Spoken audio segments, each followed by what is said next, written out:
one thing I've got to find is like I've It got to just find. works. Yeah, I've got a set of driving sunglasses that stay in my car, which they're yellow and they're like there's some sunglasses they're Ray-Bans we were given from Lotus, so they're like limited edition. They're really nice. Ooh. Um, they're really pretty as well. They're like the Lotus yellow with like a stripe on the side. That's sexy as fuck. Um, but then the problem is I actually kind of like driving my car. Like when I'm driving at night, the problem is that I'm at the fucking height of everyone's lights because I'm so low. Like Oh, so yeah, like everybody's beams are like at you. They're fucking not in my eyes. down. Yeah. Like if I pull on the road in front of a lorry, like I just have to basically ignore my rear view mirror. So, fuck! It burns. Um. So you're essentially driving like this at 2 a.m. Oh no! Like I've lost them. Well, the problem I didn't lose them. I know where they are. I had a set of like the Jawbone headphones that like go on my. They like sit on there. I want to get a proper set of the proper Bose ones because my brother got me like the.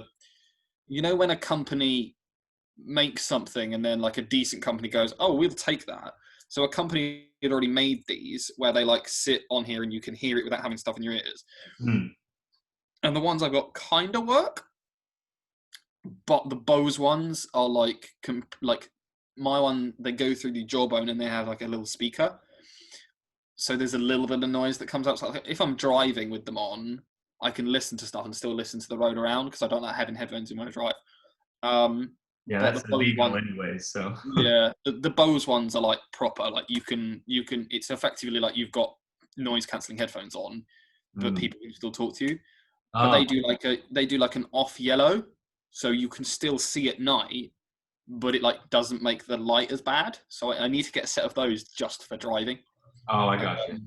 But at the moment, I'm not wearing anything because the UK, a lot of people in Stevenage at the moment have this thing where they'll just drive along with oil leaking out of their car, which when Gavin comes past with a rear wheel drive car, like a front wheel drive car goes through a little bit of oil and you won't notice it because the car's just like, oh, there's a bit of oil there, I'll keep going. With me, I shit myself. I Because did it's one, like, yeah, yeah.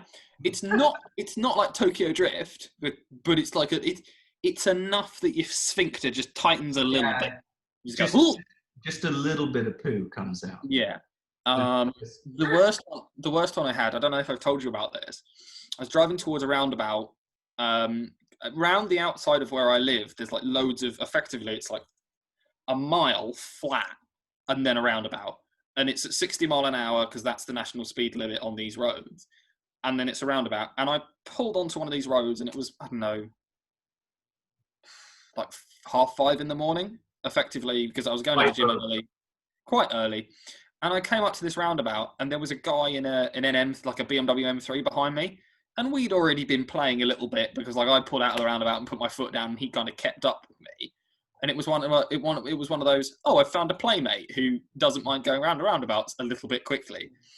So I hit this roundabout at 45, which is within the legal speed limit. And then looked the other side of the roundabout and went, wonder why that car's pulled over. It was like an old Golf. And this guy's like got the bonnet up and is stood. And I basically had this M3 about 3 meters behind me, at which point my car went whoop, and I was looking out of the side window because this guy had come around the roundabout and all of the oil in his car had left. Oh, good. And I basically was doing this sideways and just thought, well, there's nothing I can do here. If I brake, the I'm car's just, just going to snap backwards. yeah, So I I'm just gonna kept a keep little bit of going. So. I kept a little bit of foot in it, and hadn't. It lasted long enough that I looked and went, okay, I've got enough room to kind of sort this out, and then look out the other window and see the M3 sideways as well. So, because me and this guy came around this roundabout, both hit it because he was trying to keep up with me. Now I'm okay. I have about 250 brake horsepower in my car, which is quite a lot considering it weighs less than a tin of beans. Hmm. Um, So I was able to kind of go, oh, this is quite fun. Him in his M3, oh, he had a morning because yeah, I'm okay because all that's going to happen with me is there's a curb and then there's about 50 foot of grass. So the worst case scenario for me is I bounce up a curb and maybe damage 2 tires.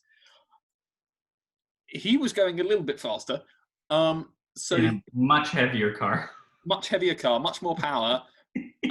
So my one kind of goes, you're sideways now, but you can it kind of keeps it's light enough and tiny enough that you can kind of go, oh, I know what I'm doing here. Yeah, it wiggles a bit and you'll be able to bring it back. Yeah, him in his M3 was proper sideways, and we effectively did this tandem drift. Both came off the roundabout, and then I like kind of pulled into the inside lane and went, oh! And the guy in the Golf runs around and goes, oh, there's oil on the road. Maybe I should flag some people down after we did our Tokyo Drift impression. And I pulled up the other side and just sat there driving towards the gym going, I got away with that. And the guy in the M3 pulls alongside and me and him just both meet eyes and go, oh, and then go, and then he sods off in his M3. But it keeps happening around Stevenage. Like, you'll pull on the road and you'll be like, oh shit, it's gone a bit. Like, just because people they'll be like, oh, there's oil pissing out of my car. I won't worry about it. And then, yeah. I'll crack open a bottle of wine later and stick the cork in it. There we go. Yeah, you're just like. Right. Well, that was a fun intro to. Well, that was a fun little bit of Gavin's story corner that we haven't had in a few weeks. Yeah. If you're ever around the Stevenage kind of area and you see a Fiat 124 on full opposite lock, know that I'm not enjoying myself. Or just, fully perpendicular with the road. Yeah. Going sideways. Welcome to Better Luck next week, everybody. Welcome. And yes, I guess we'll wish Gavin better luck next week with his quibbly driving, apparently. Yeah. He's got a wiggly bum. It does lead nicely into the Formula One conversation, though. Yeah. There was a lot of drifting this past weekend, throughout the entire weekend. Drifting, spinning, sadness, anger, I think, disappointment. yeah, so Jensen Button put it best in the BBC highlights. There is normally a spin is a big thing, but they said that there was not a single Formula One driver on that grid that had not spun at least 3 times over the course of the weekend. Thank you. I got there eventually, didn't I? Fuck you. Got it. But yes, you are correct. I've heard he spun at least once. Yeah. I think if we go through, so I think the third thing I wanted to talk about was obviously Hamilton winning his 7th World Championship in what I think was the most commanding drive of his career. I mean, I put up on our Instagram page at Better Luck next week. He had effectively turned a set of inters into a set of slicks because there was just no tread on the contact patch at all. Those were a set of slicks for all intensive purposes. And if people say, oh, well, he just had the right car, he lapped Bottas. Yeah, Bottas wasn't even... He was in the same car. So that, to me, is just a complete and utter proof that that car evidently wasn't easy to drive, and Hamilton just basically put on a show and said, I'm just going to keep it on the road, and I'm going to do exactly what I need to do. He didn't need to finish on the podium this weekend. He didn't really even need to do much to win the World Championship this weekend. I think he needed to outdo Bottas by like 4 points, and it was mathematically impossible. And yeah, just an utterly commanding drive for me, a stamp on his career to go, this is, in the worst conditions possible, this is how well I can do. Well, and just to go back on Bottas, he barely finished the race. He was the third last car to cross the finish line, and 4 others did not finish at all. 2 of which were both Haas cars, which I think continues to say a lot as to why Haas is not bringing Magnussen or Grosjean back. No. So, I mean, kudos to Hamilton for the victory. That's his 94th. Yeah, something along that 95th or something like that. Who knows? He's almost in Um, figures now. It's kind of boring. and Mick Schumacher coming out and saying that like records are made to be broken, and he's nothing but proud of what Hamilton's been able to do with his Mm. career. And Yeah. I think that's great, and that's what you need to see from Mm. your leaders in your sports. The biggest disappointment for me, and we'll get to Albon in a minute because I know you're disappointed in what people are saying about him again. Yeah, I am. I Because, am. it seems to be a theme. Yeah. Biggest disappointment for me is Lance Stroll. You work this hard to get your car all the way up onto pole. It's obvious that this then means, okay, you have the talent to do this, you have the car to do this. Sergio Perez finishes second, so you have everything at your disposal, and you just bin it and fall 9 places. Yeah. I mean, if you look at the situation in the race, and not being rude here, I feel bad for Sergio Perez because effectively he is an incredible driver, but unless he lands somewhere else, which I honestly don't see happening unless some moves happen, that he's going to go, but he's going to go next to a driver who we were saying before the podcast. It doesn't matter at a certain point that your daddy owns the team. Lance hasn't finished 5 of the last 6 races, and in my opinion, all of those 5 events were completely avoidable because none of them were mechanical failures. It No. was Lance had done something to the car. Right. It was a crash, or it was some sort of. Yeah. And then, you go into this weekend with, you've qualified on pole. Your teammate, I think, is 3rd from memory. I can't remember off the top of my head. Effectively, the conversation. Harris was 4th, I think, wasn't he? 4th. Okay, well, yeah, I think by the first corner they were 1st and 2nd, weren't they? Yeah. Yeah, so by the first corner, you've got a tail gunner, which means that, you don't have to worry about Sergio Perez overtaking you because it's all very clear that, Daddy Stroll isn't going to let you. It isn't going to let Lance. Well, and Stroll was given all of the preferential treatment because he was on pole. Yeah. And you have a drive where all you need to do is build a commanding lead and then just let the race come to you. I mean, he was in control. It was evident that people like Hamilton and all that kind of stuff were struggling to keep up. So, you build the lead. You had enough. You built a lead big enough for a pit stop. And evidently there was nothing wrong with the strategy because Sergio was on the same strategy and he finished 2nd. So I know that it's all but confirmed that Lance is going to have the drive next to Sebastian Vettel next year. But it's at a certain point, it just becomes embarrassing for an organisation to turn around and go, well, yeah, he had pole and he's dropped all the way down to 9th. And the sister car's in 2nd. I mean, you can make some mistakes, yeah, because everyone was making mistakes this weekend in a tricky situation. But I don't know. I don't know what you can do to justify his performance over the last however many races. No, and I've sat here and defended him because he did have a very good first half of the season. Yeah. I think you can't really argue his. I would struggle to argue with that. Right. But for whatever reason, August hit, and since, the fall more or less, since September, he's been just this side of awful. Yeah. And it's been a consistent falling off. And even when he seems to be pulling it away, or, redeeming himself, the next day it falls off again. And I don't know what it is. Maybe there's personal things. We're all human, of course. We're all human, yeah. But I don't know. You're in Formula One. The pressure's on. You need to perform. You need to perform. And the thing is that it's going to become. Now, Sergio Perez, I would say, is the cream of the crop when it comes to the midfield drivers.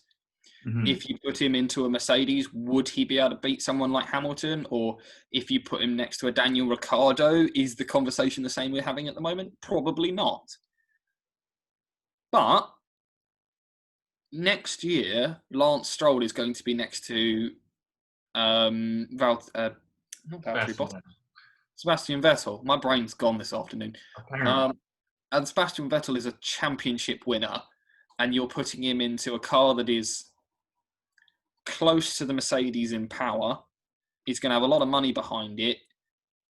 I honestly think that next year is just going to be embarrassing for Stroll, because if he was having to push and make mistakes to keep up with Perez, when he's across from a world champion, and not just a single-time world champion, a 4-time world champion that knows how to play all the brain games, that knows how to put, he's going to play the game. What's going to happen? And I think Stroll's just going to make himself look foolish because, yeah. Well, and I think then that brings us to the next question, of course. Who looks more foolish after this weekend? Is it Red Bull or Albon and what happened to him? I don't think that Albon has anything to show after this weekend. We've seen from what Red Bull are doing, which is every single time they go, right, we're going to make a decision. The first one was, we're going to make a decision on Albon by the middle of the season. We're going to make a decision on Albon in 5 races' time.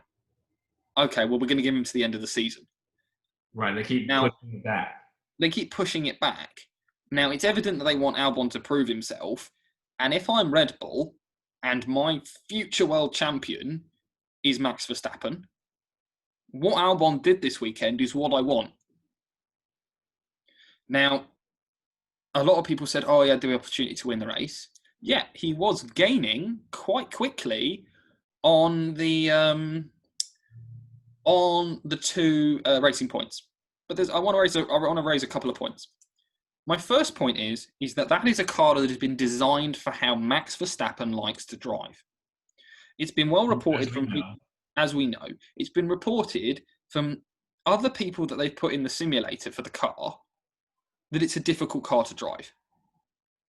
The most recent guy coming up through Red Bull's junior program was asked publicly which car he would prefer to drive, because he's driven both the Alpha, in testing, he's driven the AlphaTauri and he's driven the Red Bull on the simulator. And he said he preferred the AlphaTauri.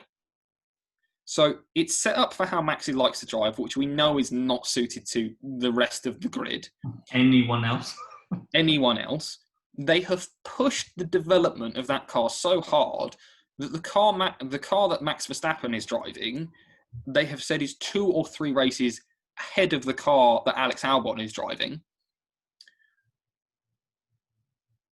And the other point that people made was, well, Max got past him and then started pulling down the road. We don't know what engine settings they were running. We don't know what the strategy was for Alex Albon. And also, both of the times that Max Verstappen disappeared up the road, he spun. So he got 10 seconds ahead and spun, and Alex came past. And then he was on a pushing strategy, obviously trying to go for the guys in ahead. And he went past again and he spun. And then he managed to pull on in front of Alex. And Red Bull went, right, don't push anymore. Because you could tell that for the laps where he was pushing, he had great lap times. And then after his second spin, Red Bull must have turned around and gone, right, no, we're not giving you an engine mode where you can do that anymore. Slow the hell down. What Red Bull want from Alex Albon is to be finishing behind Max, but enough behind Max that he's close. And this time it was 3 seconds. Well, it was less than that. Less than that. He sat behind Max for the entire race, had a decent enough gap where as soon as Max managed to capitalise on something, he capitalised on it as well. Mm-hmm. Well, it was the gap was just under 2 seconds, I think. Yeah. Or just over 2 seconds. So yeah, just over 2 seconds behind his teammate. Yeah. And if Max Verstappen has shown that when he pushes going down the road, he spins it 3 times in one race. If I'm Alex Albon's engineer, I'm turning around and going, yeah, no, you're just let everyone else go off with this. We're not going to catch Lewis Hamilton, which is our title contender. We're not really going to catch the racing points. 31 seconds ahead. Yeah, and we're not gonna bother with the Ferraris. So there you go, lads. Sit back, chill, let it come to you. And they were 6th and 7th. Verstappen was 10 seconds back of Sainz, and Albon was 20. So 17 seconds ahead of Lando Norris for 8th. So that works for me. I think a lot of people need to future-proof themselves. I just don't think people are looking at what we're looking at. No, because I think the thing is that I always like to play devil's advocate. That's what I always like to do. And I can understand that, okay, we've heard all these things about the Red Bull. Red Bull are saying it's not a great car. They're also constantly kicking the can down the road. If Red Bull is, what do you think motivates Red Bull's decision more? Getting someone quick in the car, or do you think there's a little bit of fear there from the fact that they put Gasly in the car and then Gasly won a race this year in what they call the second car? And now their option is if they take Albon out of that car and demote him to the AlphaTauri, which I think they're going to do, and he then starts to do really well, the same as Pierre Gasly, one, it's going to look really embarrassing for them. And two, if they don't put someone in that second driver's seat that then starts to succeed, all the other teams are going to turn around and go, well, it wasn't Alex or Pierre's fault. The car's just shit. Mm-hmm. Which is what makes sense to me. There is evidently a fundamental flaw with that car from the fact that they've put two drive. What's the higher probability? Verstappen can drive it. Yeah, what's the higher probability that two potential Formula, F1 prospects that had incredible F2 careers are actually terrible when it comes to F1, or the car's shit? And Verstappen, I do feel bad for because he was less than a second away from pole in qualifying, and then he spun multiple times throughout the race and just couldn't get up where he probably should have been. He probably should have been in the top 3 in this race, just based on, he was driving well, but not well enough, and he didn't have the grip. And, Red Bull seems to have those issues in general, where if the grip's not there, then the car's not going to stay on the road. No, it's also, from the looks of it, compared, they did quite a good thing on the telly where they showed an onboard of Charles Leclerc, Lewis Hamilton, and then an onboard of Max Verstappen, all of the qualifying laps. And, Leclerc's car is dancing, but it's dancing because he's making it dance, if that makes sense. He's controlling, he's in control. It's twitchy, but it's in control. The Mercedes just looks like it's glued to the road because, when Hamilton turns it in and he just goes, and there's none of this adjustment of the wheel or anything like that. While Verstappen's like this the whole bloody turn. Yeah, he's constantly fighting the car. And I think the thing is that the reason that he spun it twice is it's not a fight that he's winning. No. Charles Leclerc is dancing with the Ferrari and Max Verstappen is having a fight. Mm-hmm. Two very different strategies. Now, we do have to talk about... Oh, sorry. Well, I was going to say about our picks. I don't know if that's what you were getting to.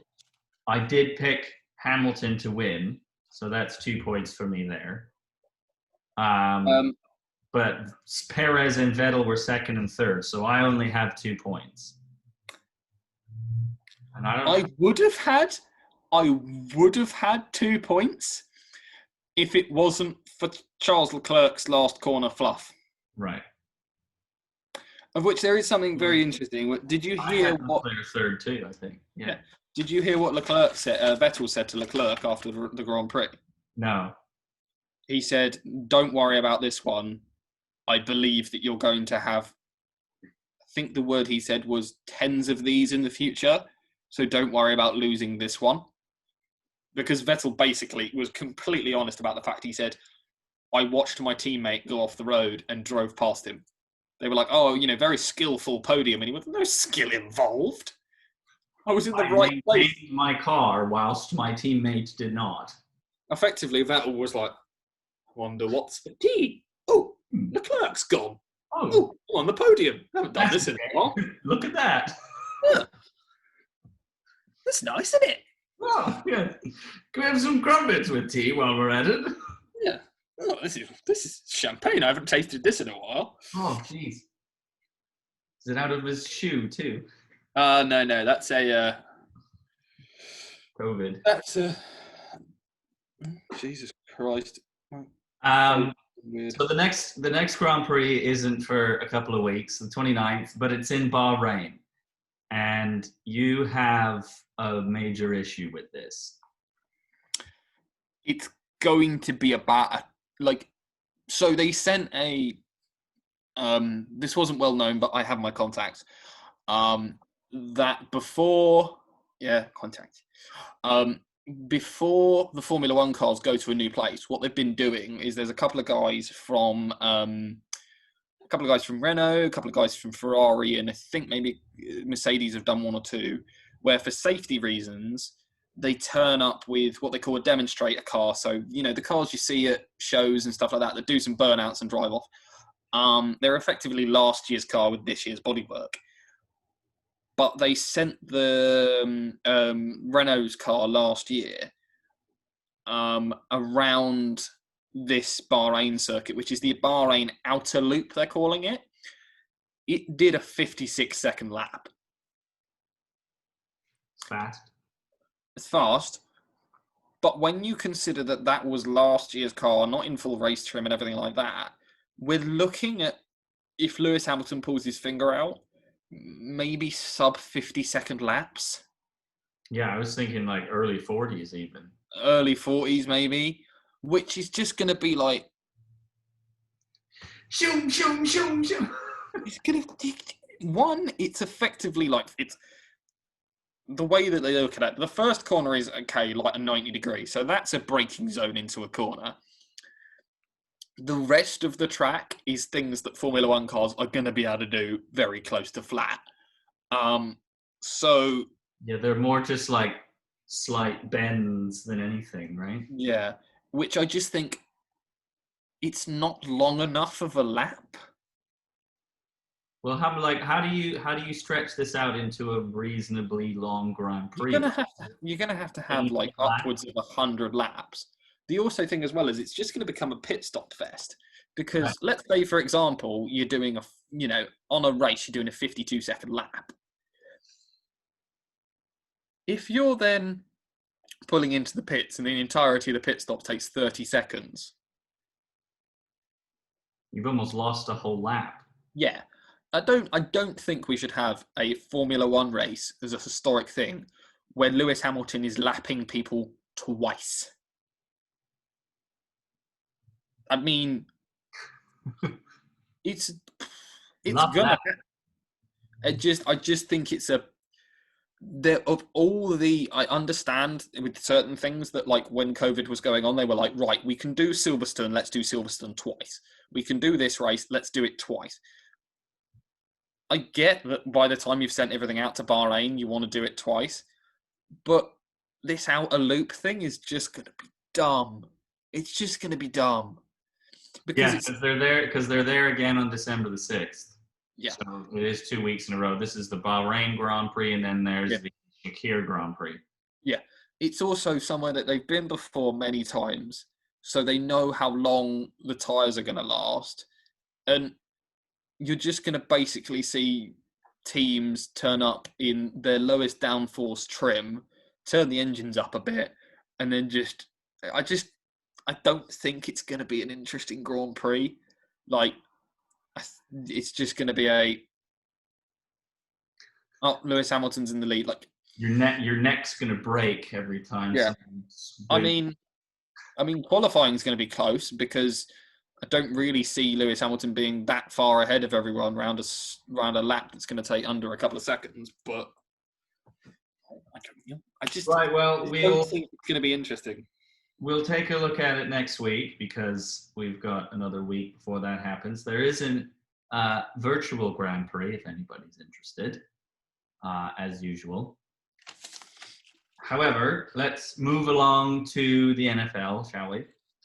Do we have to? Because I didn't do great. I don't know, to be honest. I mean, I guess we'll see. We'll just jump right in with the first game of the weekend, which was Browns Texans against the Browns. Texans. Which this is one of those things I can't. Every other week, I turn around and go, "Oh, the Browns are really good. Oh, the Browns are terrible. Oh, the Browns are really good. The Browns are terrible." This week, they beat the Texans, 10-7. which are a really good football team, 10-17. Are the Texans a really good football team though? Because they're still 1-7 now. Yeah, that's a valid point.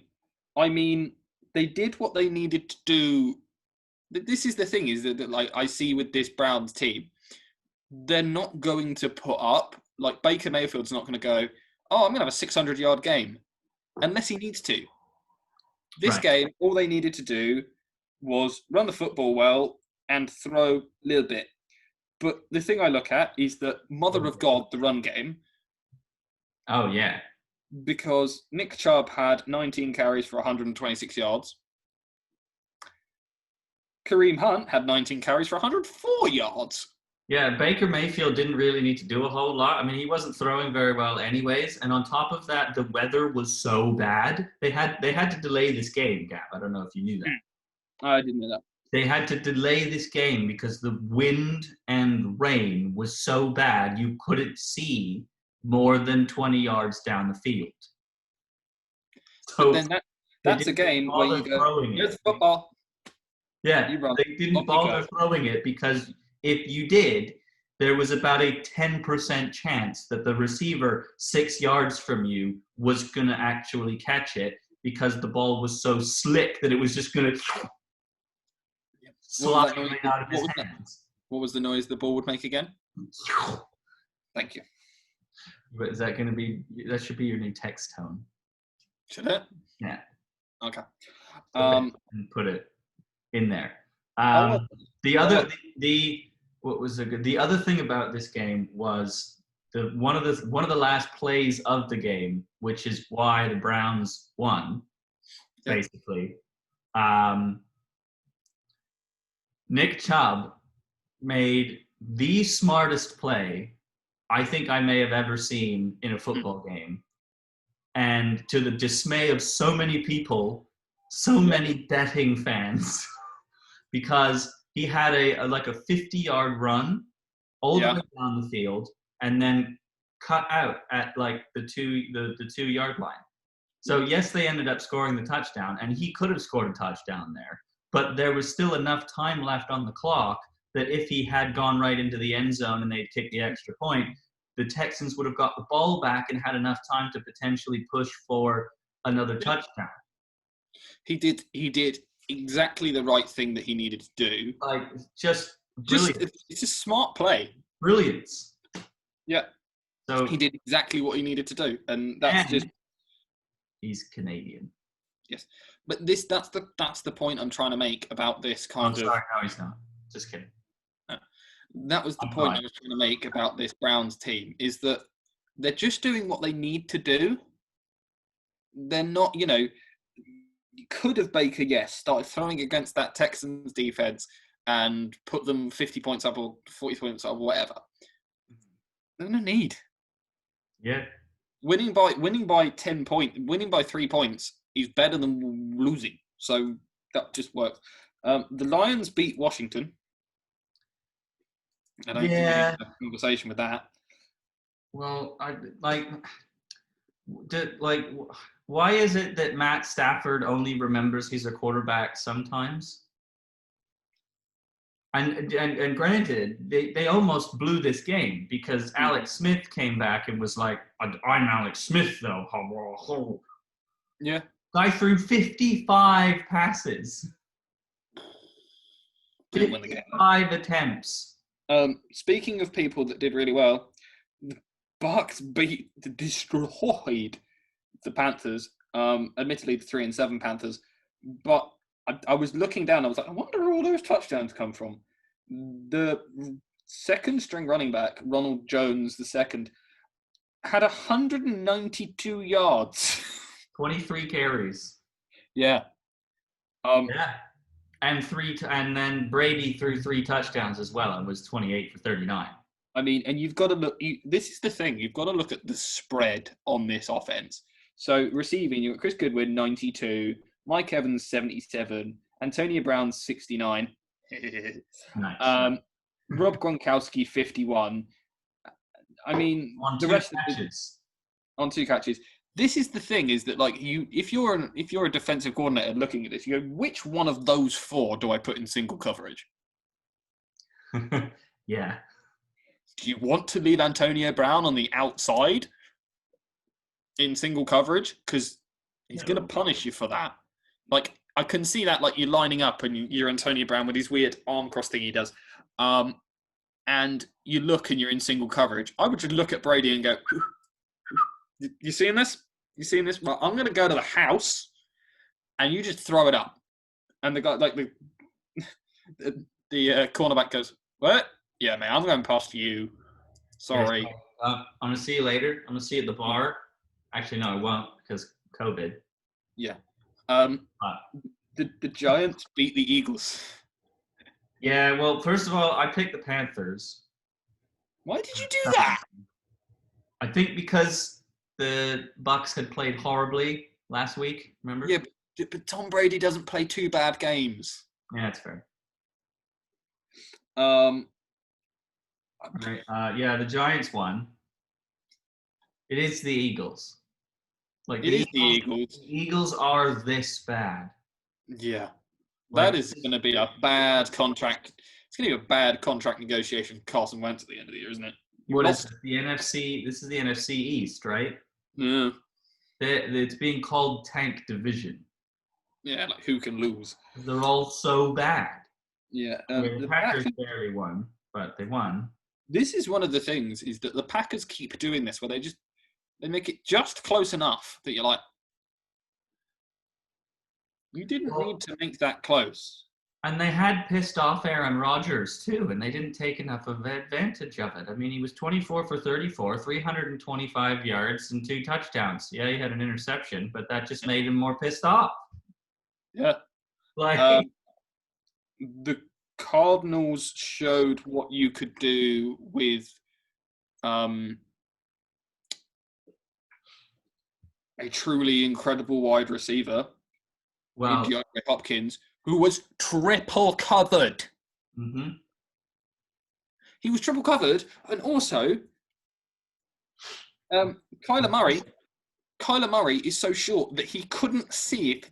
Like, he couldn't exactly see DeAndre Hopkins, so he saw the ball and then turned around to watch the rest of the play on the Jumbotron. Everyone was really confused at the end of the play because everyone's looking, all the offensive linemen, and Kyler Murray's going, guys, I can't see. And he turns around and goes, hey! Just like you threw that into triple coverage, and he still comes up with that ball. Like, that's just. Ugh. Well, and also these 2 teams both showed that you don't need defense to be exciting. No. Wow. That, for me, that was the game of the weekend. Yeah, I mean, I don't think there's any other game that comes close to that. It was impressive. Yeah. Just like, what the. The Dolphins beat the Chargers. Yeah, that's great. Nobody cares. Nobody cares. The Raiders beat the Broncos, but what else did we expect? Destroyed the Broncos. Yeah. The Seahawks lost to the Rams, which I don't really understand, if I'm honest. Well, again, like, Russell Wilson Russell Wilson did not do Russell Wilson things in this game. No. Like, he kind of did, but then he got intercepted twice, and you're like, oh, what? Pardon? Yeah, I just think they couldn't get the run game going. They couldn't get the pass game going. Well, yeah, the run game was Russell Wilson going, oh, shit, I have to run now. Oh, okay. Let me take it 60 yards on 8 carries. Yeah, the Steelers bent the Bengals over. Yeah, I mean, just simply had their way with them. Yeah, that was going to be. We knew that was coming. Yeah, I mean, wasn't going to be a good time for the Bungles, and they'll be having nightmares about that game for a while. Yeah. The Saints beat down on a just decrepit 49ers team. Just get in your box. Well, I mean, who plays for the 49ers anymore? Who the hell's Nick Mullins? Because that was their quarterback. Yeah, that's just a bad day. Who the hell's Eric McKinnon? I have no idea. He was their running back that had 33 yards on 18 carries. Good. The Patriots beat the Ravens somehow. Well, before we get to that, we do have to mention that Drew Brees is hurt. Guy had a broken rib and a collapsed lung. The medic didn't do it again, did it? No, he got tackled. Ooh. Yeah. I mean, that had to hurt. He had a large defensive tackle land on his rib cage. So I think the Saints are going to struggle a bit now. Yeah. More than they already have been. But I have to admit something. I didn't pick my team. Well, neither did I. I didn't pick my team because I just thought Lamar Jackson was just going to destroy our defense. Well, and he did play pretty well, but he was about the only player that did so. Yeah. For the Ravens. I mean, you could maybe put Willie Snead and Mark Andrews in there. I mean, they only got 60-odd yards apiece. Yeah, I mean, so the Patriots, we need to do something about this receiving core because there is just, I mean, our second highest receiver in yards is a running back. Well, and the simple fact of the matter was that the Ravens had no answer for Damian Harris. 22 carries for 121 yards. That's the only reason the Patriots won this game. Yeah. Cam Newton was not impressive. No. He was good for what he threw, but boy, did he not throw much. And the receiving core, as you said, was carried by a running back. So it's just garbage. There's just nothing in there. Yeah. I mean, you throw a pen in that room and those guys struggle to catch it. So just like are you very good at catching pens when they're thrown at you? They're quite small. I bet DeAndre Hopkins is fucking awesome at catching pens. But if you walked into that receiving like receivers room at the moment and started talking about the drafting process, they'd all look at you and go, "What's that?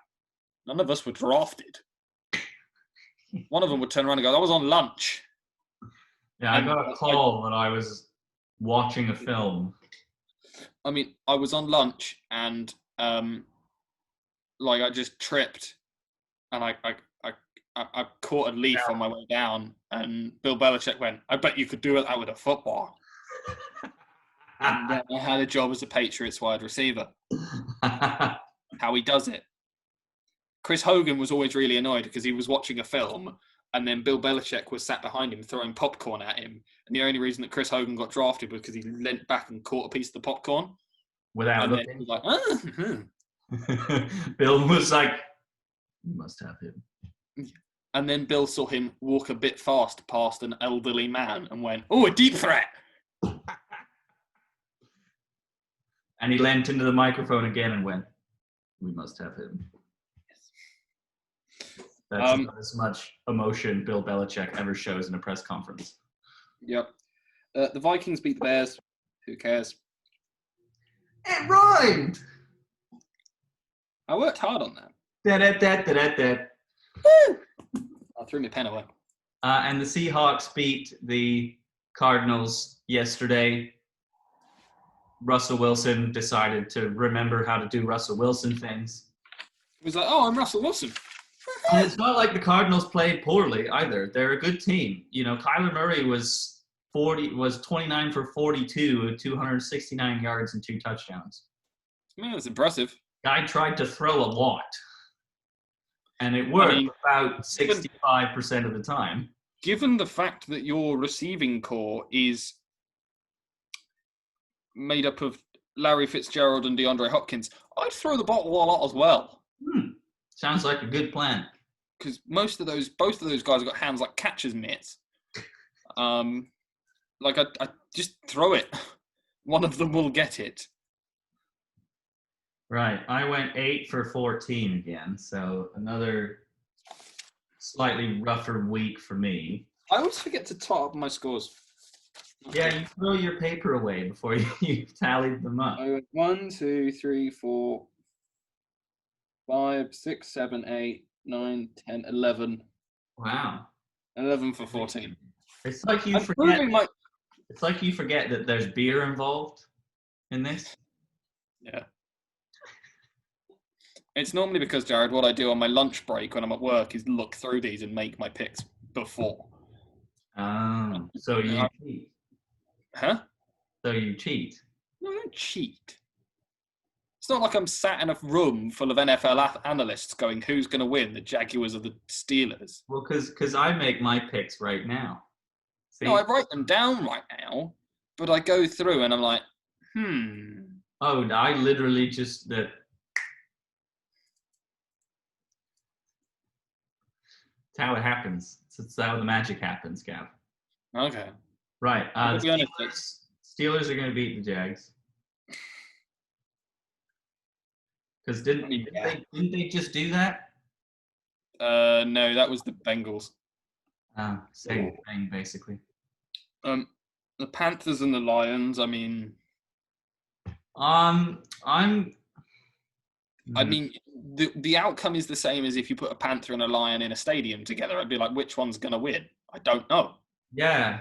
No, that's a fair point. I think that would be a lot more exciting than this game will be.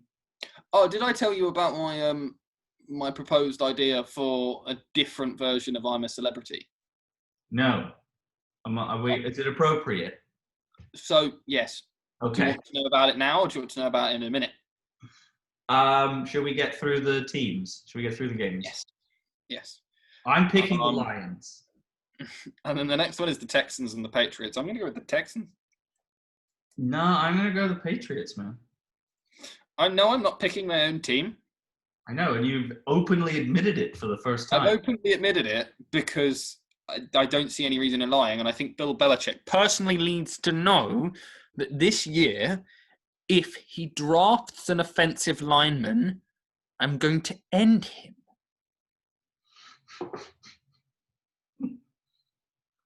He just gets up to the mic and is like, and with the 12th overall pick, the New England Patriots select. You are going to... No. Bill, the screen just cuts. This year, you are going to draft wide receivers and a quarterback. Say it with me. Wide receivers. Offensive lineman. If you draft an offensive lineman, I will end you. Because we don't need any more offensive linemen. Right, the Titans or the Ravens before you have an end. Oh, who cares? Titans. Raiders. No, Just because I hate the Titans. Ravens. Not Raiders. Baltimore. Said Ravens. You definitely said Raiders. I said Ravens. Check the tape. You're the one that edits the podcast. I will, and I'll be right. Okay. The Browns are going to beat the Eagles. Yeah. Don't think there's a discrepancy in our picking there. Now, No. this next one's interesting because Drew Brees won't be playing for the Saints against the Falcons because, they have to reinflate his lung. They're not got a pump around or something?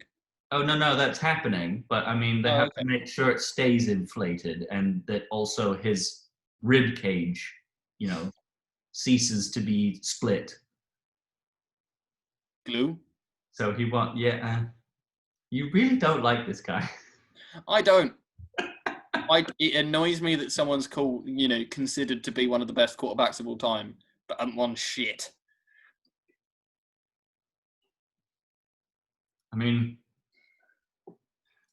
It's more difficult to find an equivalent in hockey because Gretzky's won like 3 Stanley Cups. It would be like if Lewis Hamilton went to an under 20, went karting at the weekend. Like, of course he's going to win. It'd be surprising if he didn't.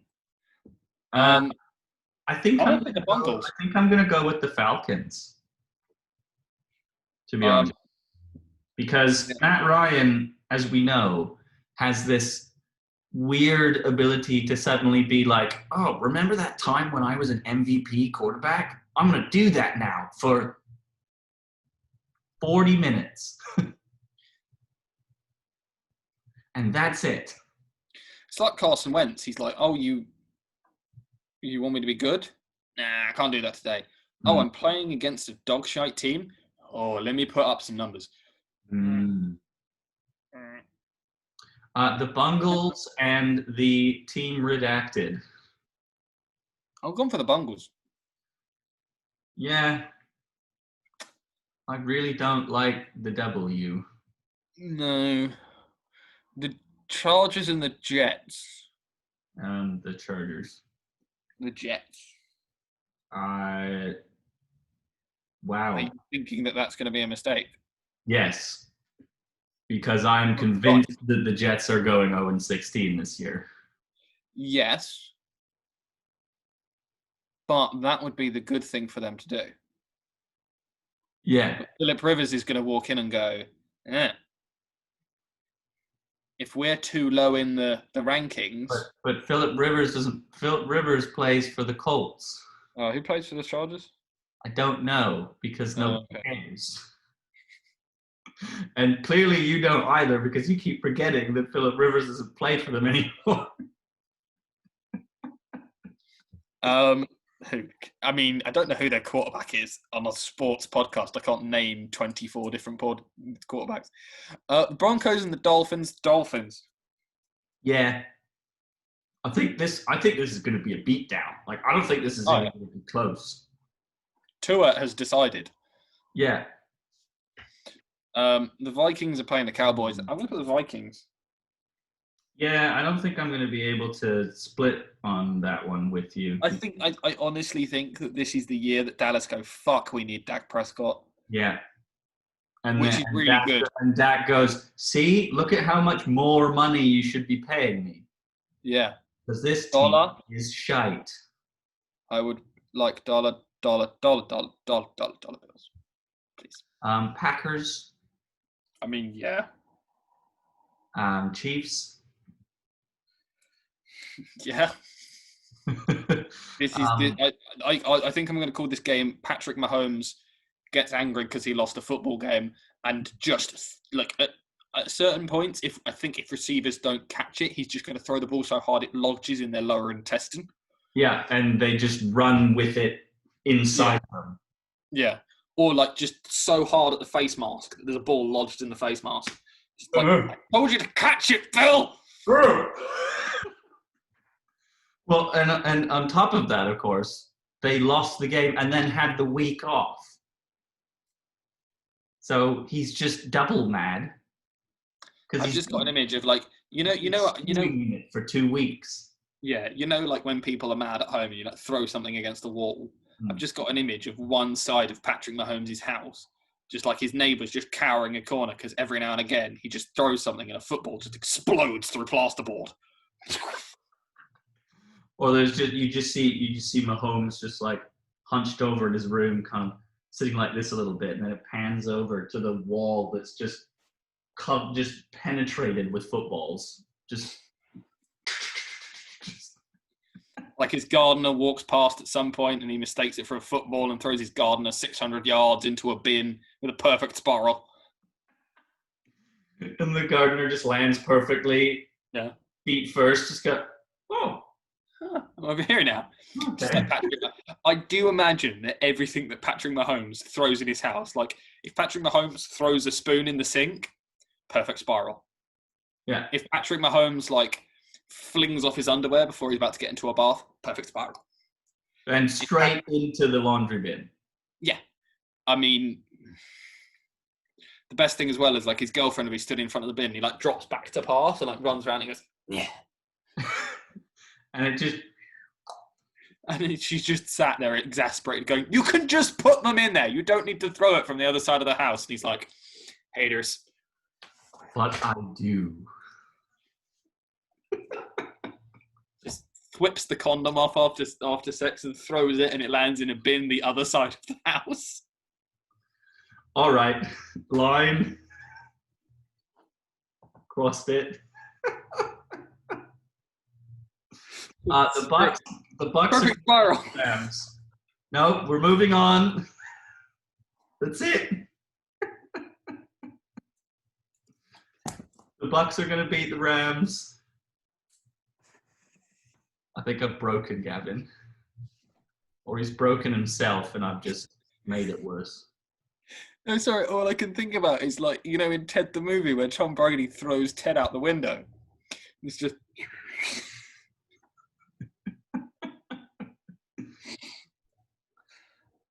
Bucks.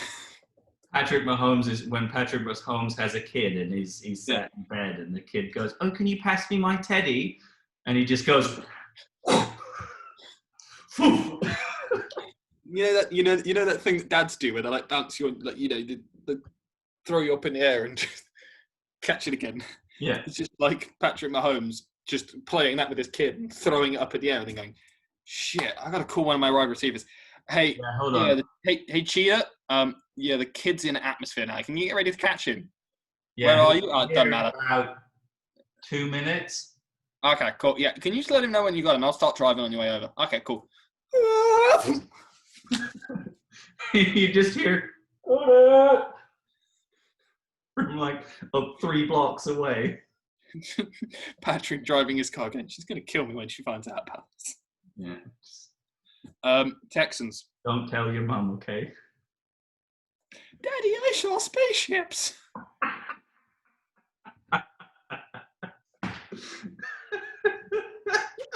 We must, at this point in the juncture in the podcast, say, don't throw children. Yeah. We do not condone the throwing of small children. Especially with perfect spirals. Into the atmosphere. Into the atmosphere. Do you want me to tell you my amazing idea about how we could improve I'm a Celebrity? Yes, let's do that now.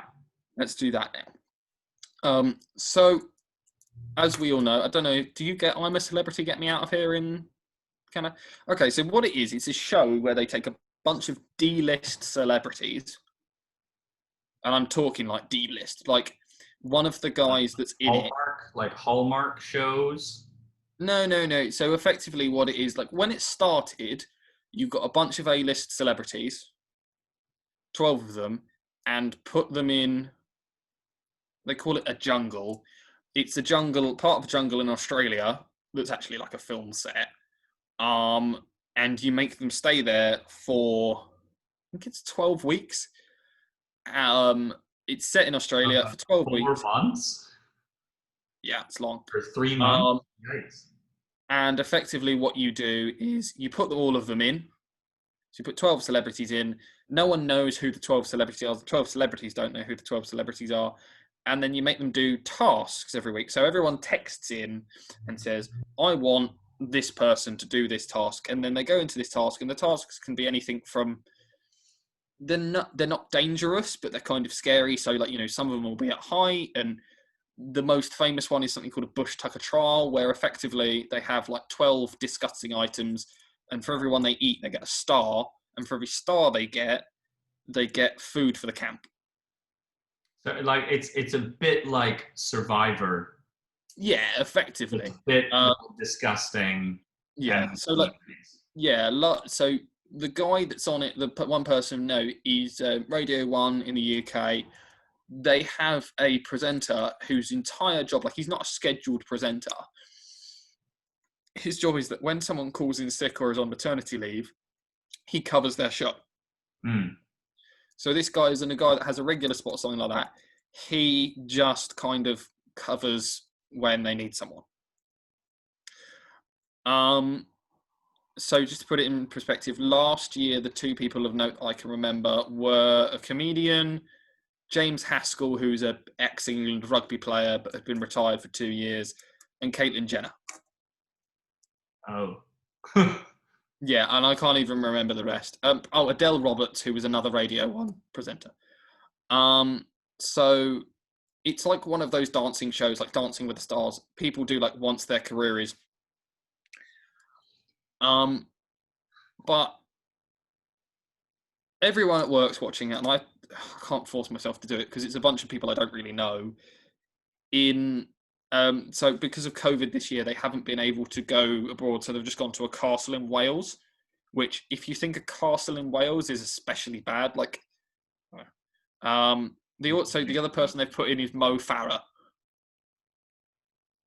He won the London Marathon a couple of times. Good for him. Good for him. Well done. But I think that the way you can make it better is instead of having them do challenges every week, you just put a dinosaur in with them. But it's a different dinosaur each week. Where would you get these dinosaurs? Let's not look. We won't discuss that. Okay. Don't discuss that. Yep. But imagine a show, right? Would you tune in every week to a show with a bunch of D-list celebrities that you don't really know eating donkey penis, which is one of the things that they did last year? Or would you tune into a show to watch a bunch of D-list celebrities? Basically, like how I see the show is they've just had a chilled out week, and then on the Monday, a dinosaur is released. Like a Triceratops shows up. Yeah.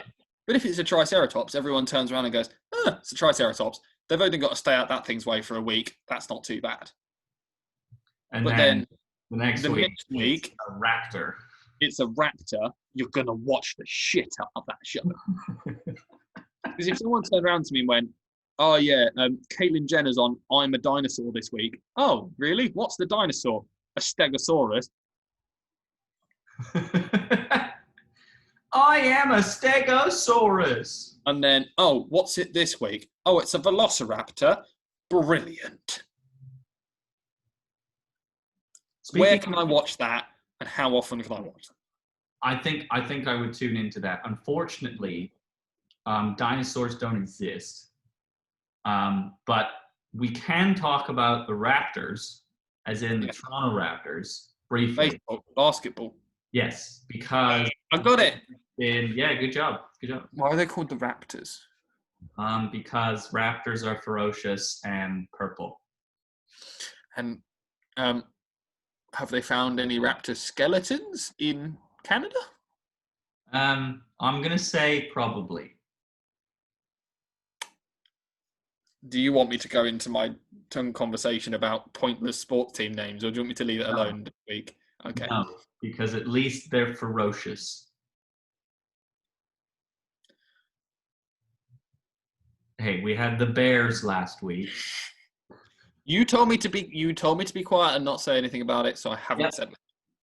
They have been denied permission to play the 2020-2021 basketball season, whenever that's going to start. They're trying to start it in December-ish, I think.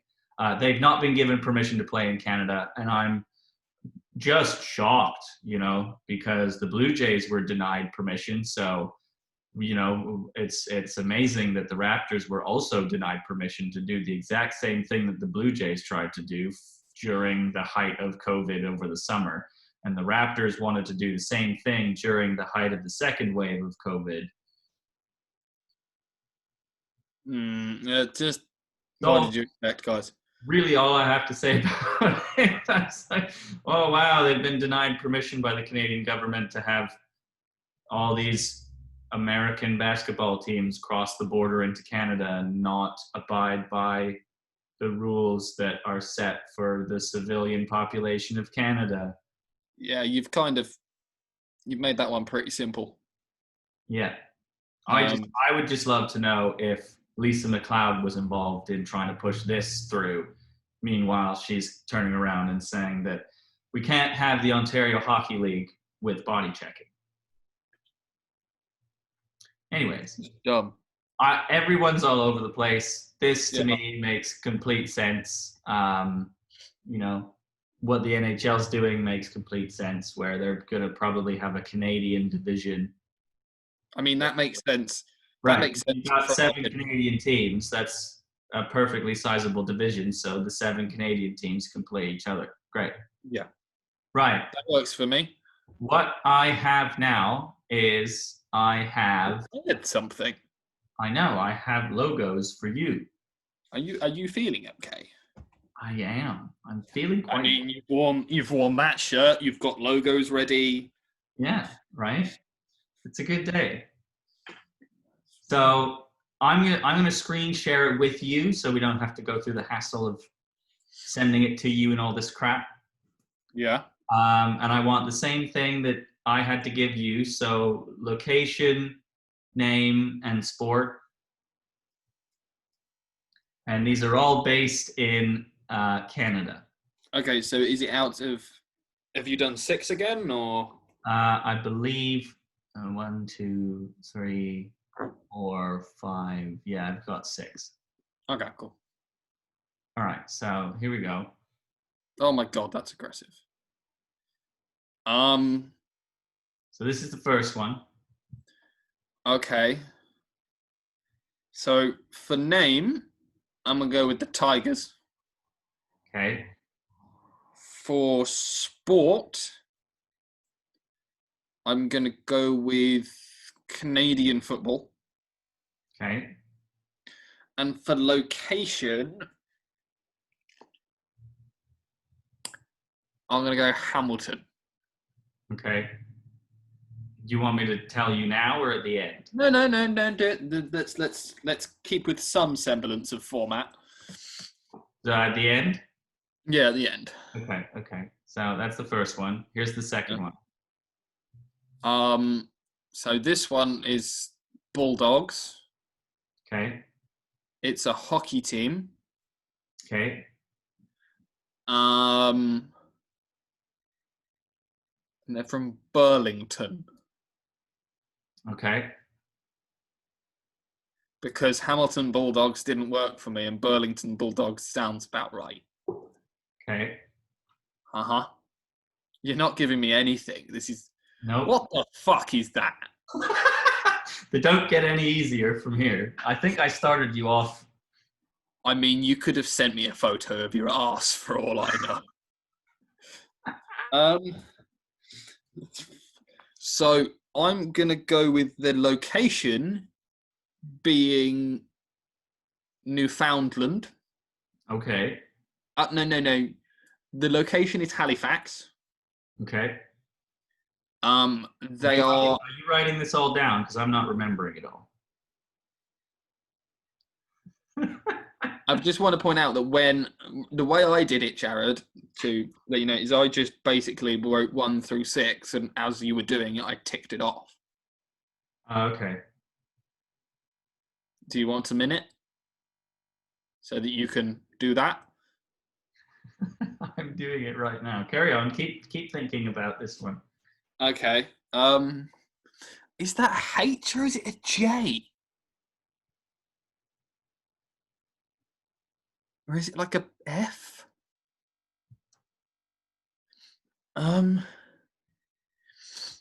So I'm gonna go with Halifax and the Jalapenos, and they're a competitive hot dog eating team.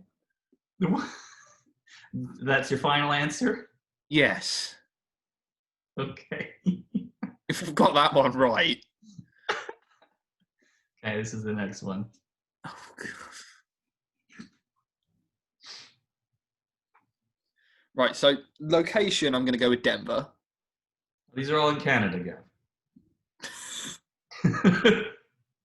Denver's not in Canada. Otherwise, Dana and I would hang out way more often. Yeah. Hi, Dana. I feel like Dana wishes Denver were in Canada. Yeah. Trying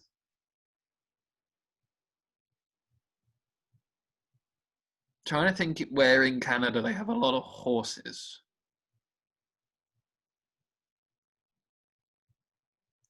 Strategy. The Montreal Stallions. Okay. And they're a soccer team. Okay. Oh, I know this one. They're an NHL team. Yeah. Okay. Oh God. You know I know this one as well.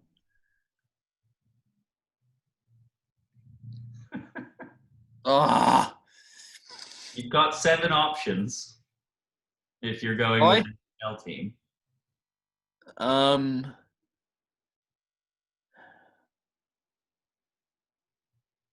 Oh. I think where in Canada starts with the C apart from the country? Oh God.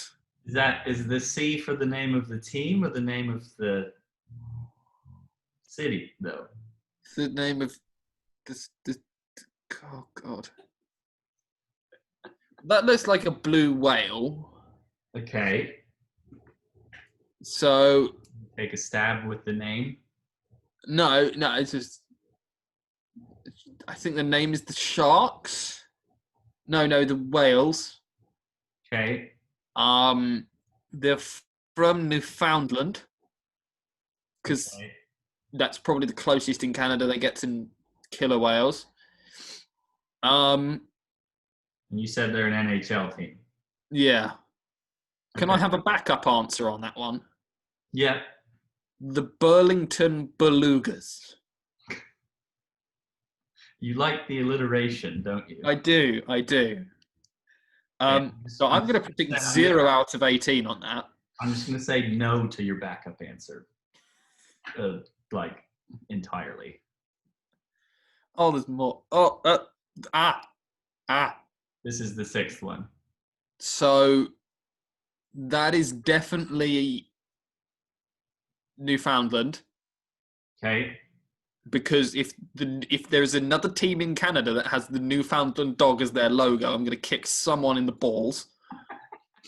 So my location is Newfoundland. Okay. Do you want to go back on your last one being in Newfoundland? No, I think you might have thrown 2 in from one place to be a bastard. Okay. I think they are a rugby team. Okay. And their name is the Newfies. The Newfoundland Newfies. Yes. Really? Yep. Because if whatever team this is, can you send me a link to their merch page? Because I'm gonna have to buy Bell. If there's a sports team with a Newfoundland on a jersey of some sort, of course I'm getting that for Christmas. Well, are you about to say that none of these are logos and you made these all up? At which point, okay. God, how much time do you think I have on my hands? No. No, I'm going to give you an opportunity to walk back Newfies because some of them still don't like that word. Some folks from Newfoundland still don't like being called a Newfie. Okay. Well, The because dogs? I honestly have no idea. well, They could be called the Velvet. Huh? I'll give you the context for the Okay. word. It's used to be they're trying to reclaim it, but Yeah. it be a derogatory word because in the World Wars, when the legions from Newfoundland were fighting in the war with the Okay. Americans used to refer to them as those dumb Newfies because they all sounded Irish but not, right? Because that's kind of the Newfoundland accent. Okay. And Over here, the nickname for a Newfoundland dog is a Newfie. right. That's where I was coming from. I wasn't intentionally. No. Yeah. I know exactly. I'm just telling you the reason why some of them don't like that word still. Okay. I've just noticed something about this logo that's going to annoy me for the rest of time. Why is there a slight white piece around the nose? I don't know. I honestly, on the name of this one, it, it could be the Velvet Arseholes for all I know. Well, what is a Newfoundland dog also called? Hounds?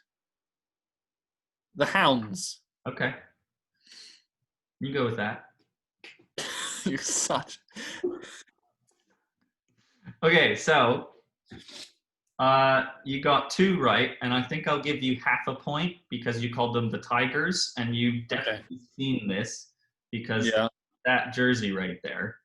Oh, it's not the Hamilton Tiger Cats. Yes, it is. Oh, for fuck's. That's their secondary logo. I was like. All right. Yeah, fair enough. Fine. In fact, well, because their primary logo. Oops. I know what the primary logo looks like. I've got a jersey. Right. Yeah, I wasn't going to post that because it says Tiger Cats football on it, so it gave you two of the answers right away.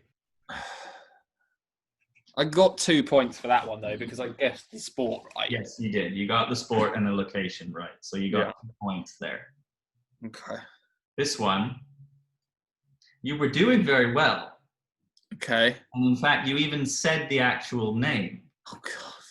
But then you went Burlington Bulldogs sounds better than Hamilton Bulldogs, which is what they are. You got the sport because they're a hockey team and the name. Mm-hmm. But they are from Hamilton. And in fact, I did give you not one, not two, but 3 teams from Hamilton. How is that a H? Because this is the Hamilton Forge of the Canadian Premier League Soccer League. Whoa! No, that's not. That's cheating. So there's an H. No, because that's a logo for a sporting organisation, not an individual team. No, it's the Hamilton Forge football team. Okay. Sorry, they're part of the Canadian Premier League.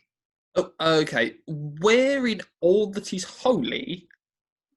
So there's the H here, right? Yeah. But this is also split because that's an F, right? You can see that there's an F, Yeah. and then this is an S for soccer. Okay. What's that confusing ball sack at the top? I don't know. This thing? Yeah. I don't know. An homage to the Tiger Cats because they play out of the same stadium? I don't know. Okay. If Anyway, that's an homage, I don't know what they were attempting. You didn't get any points there because... No, I didn't. I'm aware. Because I went for a competitive hot dog eating team. You did, and I don't know why you did that. But you were aware of the H, though. Yeah. Because you said Halifax. Yeah. Right. You didn't get now, any... Can you... Right, before you say how I did on this one, okay. Can you tell me... Because that is almost exactly the Denver Broncos horse. Are you sure? I'm pretty sure.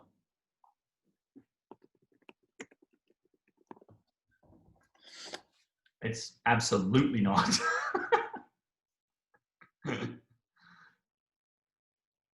logo. Just Googling this very quickly. The Broncos have never had a running stallion like that.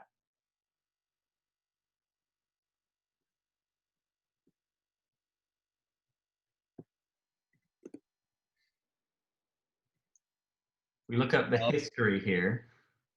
Look, Jared, I don't know how many times we can go over this. I'm still going to be wrong. There is the Denver Broncos history, logo history. Right, we've established I'm wrong. Let's move on. Right, so you didn't get any points on this one. Yeah. This is the Calgary Stampeders of the Canadian Football League. I didn't get any points on that, did I? No. Thought so. Because you said they were a rugby team from Montreal. But you did say the Stallions, which is technically, they have a stallion as their mascot. Their mascot is a real white stallion. So that's nice for them in Canada. Poor horse. You got 1 point. Okay. Because you knew this was an NHL team. Yeah. I don't think there will ever be an NHL team in Newfoundland, though, because there's simply not enough people there. However, this is the Vancouver Canucks. Canucks. Arr. And Vancouver absolutely sees all kinds of killer whales on the West Coast. Mm-hmm. And finally, this one, you got 1 point for because it is from Newfoundland. Yeah. They are a hockey team. Uh-huh. They play in the East Coast Hockey League, which is a step down from the farm system. It's like the third ERE. It's like the third tier farm system for the NHL. Uh-huh. It goes NHL, AHL, ECHL, it's called. Uh-huh. And they are called the Newfoundland Growlers.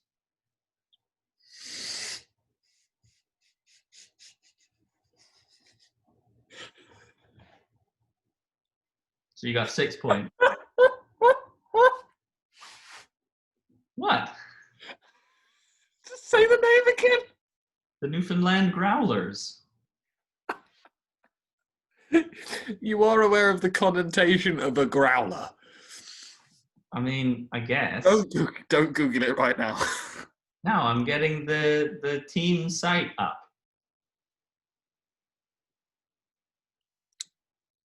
A growler in English connotation in the UK is a term to refer to a large, hairy lady garden. Well, are you finding me how much one of their hockey jerseys is? I was about to go and find their merchandise for you. Yes. Oh, thank you. That's nice of you. Don't know why it's not accessible on their website. Trying to find the team. No, I don't know. It's in here somewhere. Okay. Do you want to maybe like end the podcast and then we'll have that conversation? Yeah, we can end it, I guess. If you want. I feel like we've kind of come to a natural course of an end of a podcast. I think so. You got 6 points there. So not bad. Not my best. I think it was about the same as I did last week. I also was thinking about giving you some logos that don't even exist anymore, but I think that's too. My one next week that I'm going to do for you is going to be food logo or sport team. Interesting. Yeah. There's going to be 10. Wow. Yeah. Big. Right. Well, we'll wish better luck next week for that interesting quiz that'll be coming up. Teaser. Yeah. Haste. Haha, because food. And we wish better luck next week to all the losers in the NFL in particular coming up this weekend. Stay safe, guys. Be good. Did you really just salute? Yes. You wore that shirt to the podcast, and you decided that your sign off would be a salute. Very James Not May. become, huh? Very James May. Yeah, but you're the complete polar opposite of James May. Yes, because I drive at a decent rate. Yeah, and you've got a house full of old motorcycles. And patterns from Yeah, 1895. that is a very James May shirt. I'm just It is, thinking isn't it? about it. It's a very James May shirt. I'll just grow my hair out a bit longer and make it more. I don't know. Bye. Bye.